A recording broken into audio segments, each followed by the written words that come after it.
తెలంగాణ డిక్షనరీలో లేదట. ఆయన తాతలు చదివినరా? ఇక్కడ తాతలు జాగీరా? గోల్కొండ ఎవరు కట్టిండ్రు? చార్మినార్ ఎవరు కట్టిండ్రు? ఎవరు మట్టి రాళ్ళు మోసిండ్రు? ఇదంతా ఎవరు చేసిండ్రు? మా పిల్లలు నా కళ్ళ ముందర గిలగిల కొట్టుకొని చనిపోయినారు. రక్తం ఓడింది ఉస్మాన్ సిటీలో క్యాంపస్లో. 60 మంది ఆడపిల్లలను అర్ధరాత్రి పూట లాఠీ తీసుకొని కొడితే, ఆ లేడీస్ హాస్టల్ నుంచి తీసుకొచ్చి కొడితే నేను ఏడ్చినాను. వాళ్ళ సిగలు పట్టుకొని ఎక్కడ పడితే అక్కడ ఇట్లా గుంజి వేస్తుంటే నేను ఏడ్చినాను. నువ్వు జనసేనకు అధ్యక్షుడు, నువ్వు ప్రతిపాదన చేస్తావు. తెలంగాణ కొరకు మీరేమైనా ఉద్యమాలు చేసినారా?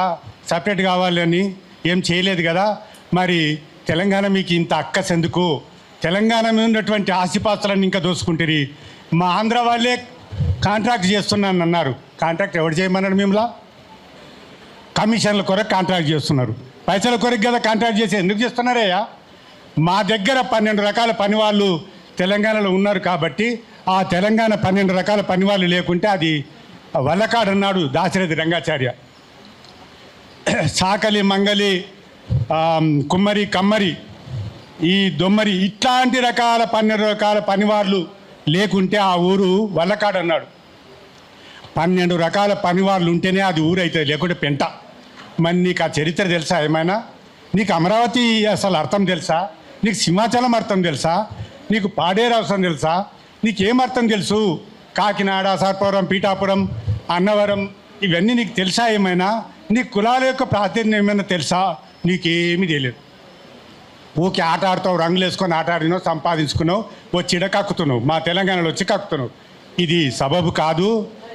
చంద్రబాబు నాయుడు గారికి రాజకీయ భిక్ష పెట్టింది ఎవరు? మర్రి చెన్నారెడ్డి గారు. మర్రి చెన్నారెడ్డి గారి సీట్ ఇచ్చిండు ఆయనకు. ఫస్ట్ తెలంగాణలో చంద్రబాబు నాయుడుకి సీట్ ఇచ్చింది అన్నకు తెలుసు. సీట్ ఇచ్చింది ఆయన. అప్పుడు గెలిచిన తర్వాత మంత్రి పదవి కూడా ఇచ్చారు. ఆ తర్వాత చంద్రబాబు నాయుడు గారు సరే ముఖ్యమంత్రి అయినరు, అన్నీ అయినరు, మీరు బాగా చేసుకున్నారు, మేము కాదంటలేము. కానీ మా జోలికి వచ్చి మా ఆడపిల్లలను వాళ్ళను మేము కోస్తాము, చంపుతామంటే మేమంతా చచ్చిపోలేదు బిడ్డ, మేమంతా బతుకున్నాం. ఇంకా మా తెలంగాణలో మేము బతుకున్నాం. ఏమిట్రా నీ భాష? మాకు రాదా? నువ్వు ఎంతటి వాడవు? మేము తెలంగాణ కొరకు పోడన్నాడు. నువ్వు పప్పు బెల్లాలు కూడా నోట్లో ఉన్నాయో లేవో నీకు? నువ్వేం మాట్లాడుతున్నావు మా దగ్గర? మీ చరిత్ర ఏం తెలుసు? నీ చరిత్ర నీకే తెలియదు. ఇంకేం మాట్లాడతావు నువ్వు మా దగ్గర? వచ్చి ఆవేశంతో నువ్వు నేను అది చేస్తా, నేను ఇది చేస్తా, ఏక్తా, బర్క్తా, నరక్తా, చీరుతంటే తప్పది నీ భాష కానే కాదు. అట్లాంటి భాషలు మాట్లాడకూడదు. అట్లాంటి భాషలు మాట్లాడమంటే నీకు డిక్షనరీలో దొరికాయి సుమా. నా తెలంగాణ భాషలు నాకంతా తెలుసు. నేను డిక్షనరీ రాసినాను. త్రిభాషా నిఘంటు ఇప్పుడు రెడీగా ఉంది, ప్రింట్కి ఇస్తున్నాను. తెలుగు, కన్నడ, ఇంగ్లీష్ 3 భాషల నిఘంటు రెడీ చేసిన.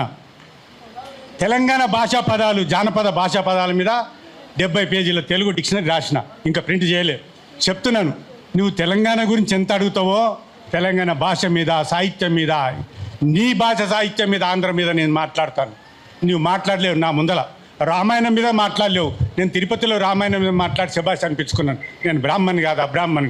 60 మంది పండితులు నాకు చేతులు జోడించి నమస్కారం చేసినారు. నీకు రామాయణం అంటే అర్థం తెలియదు, భగవద్గీత తెలియదు, నీకేమీ తెలియదు.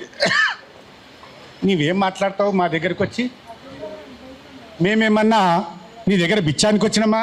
బతకడానికి వచ్చినామా? నీ వాళ్ళు బతకడానికి వస్తే వలస వచ్చిన వాళ్ళని కూడా మేము ఆంధ్ర వాళ్ళ వాడలు, తెలంగాణలో చాలా వాడలు ఉన్నాయి. వాళ్ళని మేము హక్కును పెట్టుకొని సాదుకుంటున్నాం.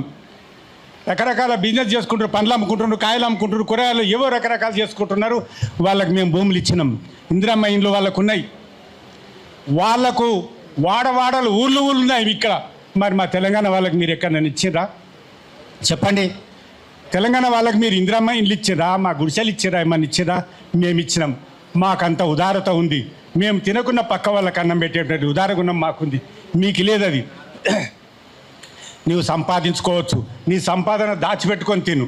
కానీ ఇష్టం వచ్చినట్టు మాట్లాడితే ఇక్కడ ఎవరు సహించడానికి ఎవరు లేరు. అంతేకాదు సుమా, నీకు ఇక్కడ 12 రకాల పని వాళ్ళకి ఇనాములు ఇచ్చినారు నిజాములు. నీకు అక్కడ వెట్టి చాకిరి చేసిన లెక్కలు ఉన్నాయి. నీ దగ్గర 12 రకాల పని వాళ్ళు ఉన్నారా? ఆంధ్రలో మీ వాళ్ళకి ఏమన్నా ఇనాములు ఇచ్చారా ఎవరైనా? మీకు ఏది తెలియదు. సోలానది ఏం చేయనదిలోనికి సోలాన భాష మాట్లాడినట్టుంది. నీకు సోలాన తెలియదు. ఇక్కడ తీస్మార్కాన్ మాటలు మాట్లాడుతున్నాడు, బతీస్మార్కాన్ మాటలు మాట్లాడుతున్నాడు అంటారు మా వాళ్ళు. తెలంగాణ. నీకు తీసి మార్కాడు అంటే తెలియదు, బత్తీస్ మార్క్ అంటే తెలియదు. నీకేం తెలుసు అని మాట్లాడుతున్నావు? తెలంగాణ మీద కక్కుతున్నావు నువ్వు. నీ కక్కేదేదో గోదావరి ఒడ్డున కక్కు, సామర్లకోటలో కక్కు, సింహాచలంలో కక్కు. అక్కడ దేవుడు కనకరిచ్చి నిన్ను అక్కడ పంపించేస్తాడు. కానీ మా దగ్గర మా జోలికి రావద్దు. మమ్మలను ఇష్టం వచ్చినట్టుగా రకరకాలుగా భాషలో, యాసలో, వేషంలో ఎందులో అన్న దానికంటే డబల్గా మేము చెప్పడానికి సిద్ధంగా ఉన్నాం. మాకు వస్తాయి. మీరు అనుకోవచ్చు ఎవరన్నారట గురిజాడ దగ్గర అంటే, ఆయన ఓ మాట అన్నాడు, అరే పొడిస్తే పొట్లం మనిషి నేనే చేస్తా కదా అన్నాడు. మీరు అనుకోవచ్చు ఏదో బాగా ఇట్లా మాట్లాడిగా ఏదో చేస్తామని. చంద్రబాబు నాయుడికి నేను ఎవరో తెలుసు. చంద్రబాబు నాయుడికి నేను ఎవరో తెలుసు, పక్క తెలుసు. మీరు అనుకోవచ్చు మీరు ఏదో ఆయన దగ్గర సంకల చేరి ఉప ముఖ్యమంత్రి పొందినంత మాత్రాన నువ్వేం సూర్మార్కాడో బత్తీస్ మార్కాడో కావు.